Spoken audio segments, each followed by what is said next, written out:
माँ Gayatri recording studio Madhepur चूड़ी बाजार। डीजे संजय सम्राट।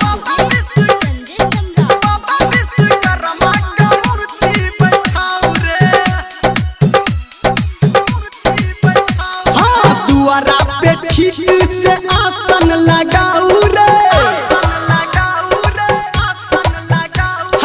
दुआरा पे ठीक से आसन लगाऊ रे, बाबा विश्वकर्मा का मूर्ति बैठाऊ रे।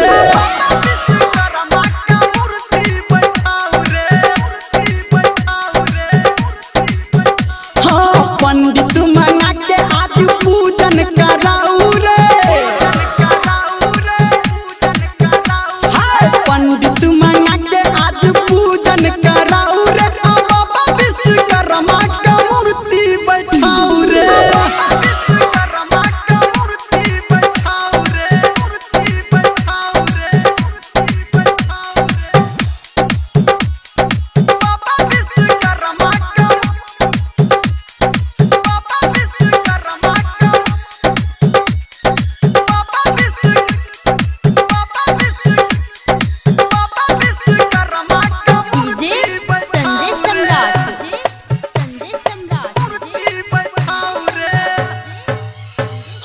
बाबा के महिमा छै सबसे निराला, सबके खोलै छै ई किस्मत के ताला।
पूजा हा बाबा के सगर, हा बाबा विश्वकर्मा हा तक तैरे हमरो।